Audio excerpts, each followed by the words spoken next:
السلام عليكم ورحمة الله وبركاته أصحابتك وحرن جنال كمركز السود وهذا أدي هذا ومحسنتين وأربعة سجالي لبعتن كبيش الكوبات الجنوري سنة كلبضة كون يشان يلبعتنك مقال كانوا حربا إن ندي كله وذاقوه مدحوين دونالد جي ترامب أيام أنت وحوا صحيح أي شرعي جيسي وجهر ريي أو كونغرس كإيميل مريان إلا يومركي مدحتني ماذا لو داريي أس لبعتنكي بشان أينو كجرنه sharcigan waa kii ugu horreeyay ee Congress-ka ay meel mariyeen ee Trump uu qalinka ku duugo waana sharci immigration ah kaasi oo halis ku ah dadka soo galootiga ah ee wadanka ay sharci darada ku soo galay sharcigan waa sharci 3 toddobaad ka hor aan ka soo hadlay oo ah sharcigii loogu magac daray gabadhii ardayda jaamacadda ka ahayd gobolka Georgia ee Laken Riley sharcigan waxa loogu magac daray iyada oo waxa la yiraahdaa the Laken Riley Act ayaa la yiraahdaa sharcigan markaa laba xubnood oo Republican oo ku kala jira sanadka iyo sidoo kalena aqalka wakiilada ayaa soo diyaariyay labadaas xubnood waxa kala yiraahdaa Katie Breed oo aqalka sanadka ku jirto oo laga soo doorto Louisiana iyo sidoo kalena Mark Collins oo Georgia laga soo doorto oo isaguna aqalka wakiilada ku jira marka Trump intii ololaha uu ku jiray ayaa waxa uu gabadhan magaceeda ku celcelinayay maadaama soo galooti sharci laan oo wadanka Venezuela ka yimid uu gabadhan ardayada dilay 22 bishii labaad ee February ee sanadkii 2024 ee dhamaaday xilliga subaxdii dadku calaamitada orodka ay aadaan iyadoo ordaysa uu arkay kadibna inuu kufsado isku dayay waa ay qaylisay kadibna waa uu dilay markaas kadib waa la soo qabtay isagana maxkamad ayaa la saaray xabsi daa'in ayaa lagu xukumay 20 bishii 11 ee November ee sanadkii dhamaaday marka sharci iyada loogu magac daray oo the Laken Riley Act ayaa labada aqalka wakiilada iyo aqalka sanadka ay meel mariyeen Trump ayaana maanta saxiixay waxaanu noqday sharcigii ugu horeeyay ee Trump uu qalinka ku duugo oo Congress-ka ay meel mariyaan goobta waxa joogay xubnihii labada aqal ee sharcigan soo diyaariyay gabadha hooyadeed iyo aabaheed oo Alison iyo John la yiraahdo iyo walaasheed oo la yiraahdo Lauren iyo qaar kamida eheladooda oo aqalka cad tagay markii sharcigan la saxiixayay Trump khudbad ayuu jeediyay ka hor intii uusan sharcigan saxiixin khudbadaasi waxyaabo fara badan ayuu uga hadlay oo ay kamid tahay in qaar kamida dadka halista ah ee dambiilayaasha ah ee Mareykanku uu doonayo inuu celiyo uusan wadamadooda ku celin doonin uu xabsiga Guantanamo uu ku xiri doono arintaasi waan idin la wadaagayaa Trump markii uu sharcigan saxiixay waxa dhinacyada ka taagnaa waalidiinta gabadhaasi dhimatay ee sharcigan loogu magac daray qaar kamid ah xubnaha Republicanka iyo Dimuqraadiga waliba waa ay joogeen qalinkii uu ku saxiixana gabadha hooyadeed ayuu u dhiibay halka qalimaan kale oo meesha tiilana aabaheed iyo xubnihii sharcigan soo diyaariyay waliba gabadha walaasheedii uu ku wareejiyay marka sharcigan the Laken Riley Act Trump waxa uu yiri gabadhaasi waxa sharcigan uu yahay kii ugu horeeyay oo ilaa markii madaxweynaha 47 aan noqday aan saxiixo waxana uu sheegay in gabadhaasi 22 February uu dilay kooxahan gangiska ee Venezuela ka yimid Trenta de Aragao la yiraahdo inuu ka tirsanaa ninkan Jose Ibarra oo gabadhaasi dilay waxana uu sheegay wadanka inuu soo galay 22 sanadkii 2022 kadibna New York lagu xiray oo la soo daayay Georgia markuu yimid haddana la xiray wuxuu yiri maamulkii hore ayaa dambiilahan wadanka ku sii dhaxday oo iga horeeyay maamulkii Biden ayuu ula jeedaa marka sidaa darteed waxa uu yiri ma hilmaami doono gabadhan sharcigan ayaana magaceeda lagu qoray Trump marka oo arimahaasi ka hadlayayna waxa uu yiri The Laken Riley Act will become the very first bill that I proudly sign into law as the 47th president of the United States. Laken was a brilliant and beautiful 22-year-old nursing student from Georgia, the best in her class. Just after 9 a.m. last February 22nd, Laken went out for a jog on the campus of the University of Georgia, but she was just never returned. She never came back, did she? Huh? While on her run, Laken was attacked, viciously assaulted, beaten, brutalized, and murdered by an illegal alien gang member who was set loose into our country by the last administration. We are deeply honored to be joined today by Laken's parents, Allison and John, and her sister, Lauren. Thank you very much. America will never, ever forget Laken Hope Riley.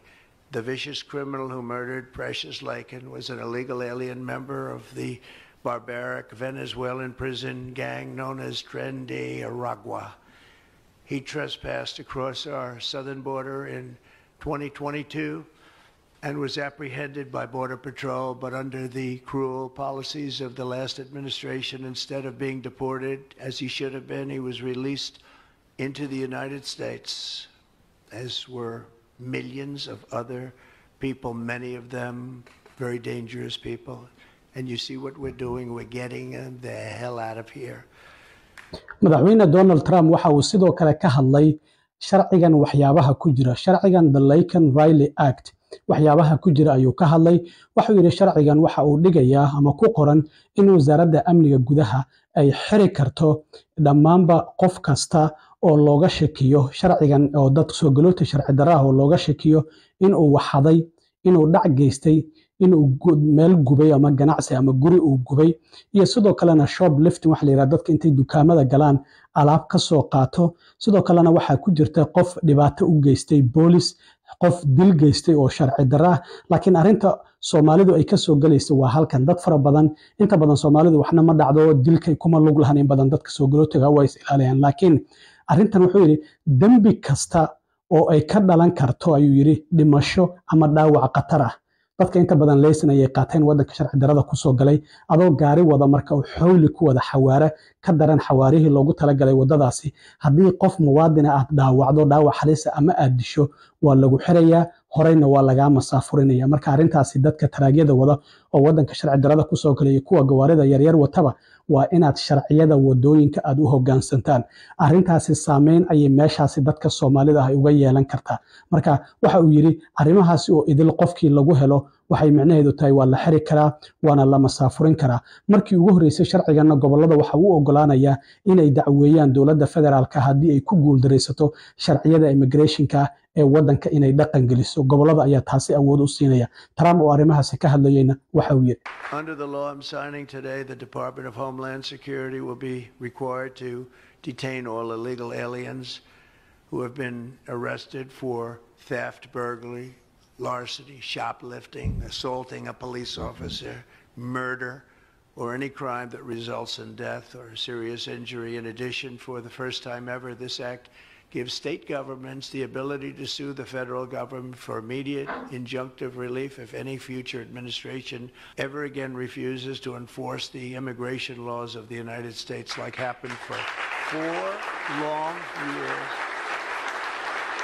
madaxweyne Donald Trump waxa uu sidoo kale amaanay ninka uu xil saaray arimaha xadka iyo masaafurinta Tom Harman iyo wasiirka amniga gudaha Kristen Noem oo labaduba meesha fadhiyay waxa uu yiri Tom Harman waa saaxiibkay waana sidoo kalena qof qaas ah waxa uu yiri tirooyinka aan arkayno waa tirooyin la yaab leh waxa uu yiri xadka oo aan ogeyn in sanad ka hor sidii uu ahaa oo kumanaan qof ay maalin kasta soo galayeen hadda waa zero oo hal qof iskuma soo dayiyo inuu xadkeena soo galo dad badan arintaasi waxay u maleynayeen in aysan suuragal ahayn Tom Harman oo waxa la arkay sidoo kale suulka u taagay Trump oo dhahayo hawl fiican ayaan halkaasi ka wadnaa Trump waxa uu sidoo kale yiri ilaa iyo September sanadkii la soo dhaafay ee 2024 425,000 oo soo galootay sharci darro oo dambiilayaal ah ayaa wadooyinkeena waxa uu yiri sidaas u dhex mushaaxay iyagoo xur ah waxaana kamid ahaa 13,099 qof oo iyagana dambi lagu helay 50% wuxuu yiri hal qof iyo ka badan ayay dileen marka sidaa darteed waxa uu yiri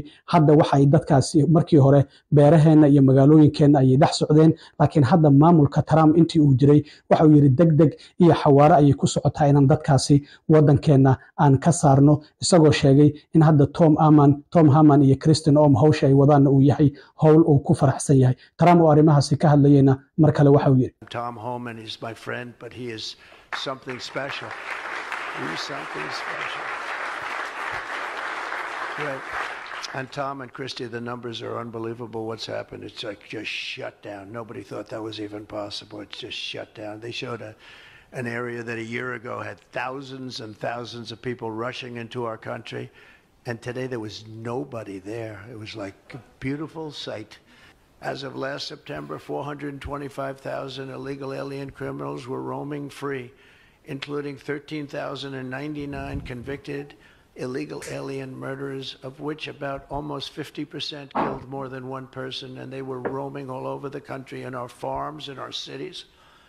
Under the Trump administration, we're moving with urgency and speed to get these vicious and violent criminals the hell out of our country and to restore law and order to our suburbs, our cities, and our towns. And we're going to do it with Tom and with Christy and with all of the people that are working so hard on this.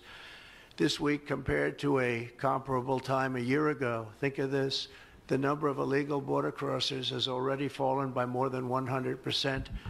ugu dambeyntii madaxweyne Donald J. Trump waxa uu sheegay inuu saxiixay maanta wareegto kale oo ku amrayo wasaaradda amniga gudaha iyo wasaaradda gaashaandhigga uu leeyahay xabsiga Guantanamo waa in la diyaariyaa goob qaada ilaa iyo 30,000 oo qof oo sariiro halkaasi la dhigaa waxaana geyn doona ayuu yiri maxaabiista kuwa ugu xun oo yiri dambiilayaasha kuwa ugu xun kuwaasi oo xitaa aanan ku aamini karin ayuu yiri dadka in ay wadamadoodii aan u dhiibno maxaa yeelay ayuu yiri dib ayay noogu soo laabanayaan haddii aan wadamadooda aan u masaafurino waxaana uu sheegay sidoo kale inay adag tahay in xabsiga Guantanamo laga soo baxo waa meel ay adag tahay in laga soo baxo ayuu yiri marka sidaas darteed ayaa waxa uu sheegay in dambiilayaasha kuwa ugu xun aysan wadamadooda u dhiibi doonino halkaas ay geyn doonaan xubnaha Congress-ka ama aqalka Congress-ka ayaa sidoo kale waxa uu ka codsaday in ay lacag ay ansixiyaan taasi oo sheegay inaan dib ugu soo celinayno madax banaanida xuduudaheena wadankana aan uga masaafurinayno ayuu yiri tiro fara badan oo soo galooti sharci darro ah marka Trump oo arrimahaasi ka hadlayayna waxa uu yiri Today I'm also signing an executive order to instruct the Departments of Defense and Homeland Security to begin preparing the 30,000-person migrant facility at Guantanamo Bay. Most people don't even know about it. We have 30,000 beds in Guantanamo to detain the worst criminal illegal aliens threatening the American people. Some of them are so bad we don't even trust the countries to hold them because we don't want them coming back, so we're going to send them out to Guantanamo. This will double our capacity immediately, right? And tough. That's a tough place to get out of. Today's signings bring us one step closer to eradicating the scourge of migrant crime in our communities once and for all. And it was just it's just an unforced error that we even have to be doing this. Now we need Congress to provide full funding for the complete and total restoration of our sovereign borders, as well as financial support to remove record numbers of illegal aliens. sidoo kale madaxweyne Donald Trump intii hadlayay waxa uu sheegay wareegtadii shalay lagu muransanaa oo la dhahayay deeqihii gobolada Mareykanka la siin jiray ayaa la joojiyay arintaasi aqalka cad waxa uu sheegay Trump in ay dib uga laabteen oo hadda wareegtadaasi gabi ahaanba ay dawladdu ka laabatay shalayna waa anagii ogeyn in garsoore oo arintaasi joojiyay ilaa Isniinta soo socota marka aqalka cad dib ayuu arintaasi uga laabtay sida Trump uu sheegay dadkii la dhahayay section 8kii iyo caafimaadkii iyo waxyaabo fara badan ayaa wareegtadaasi Trump uu joojiyay marka aqalka cad maanta waxay cadeeyeen inay dib uga laabteen aad iyo aad u mahadsantiin asxaabta intaan mar kale kulmi doono waa saaxiibkeen cilmi waaro idin la sida iyo nabadgelyo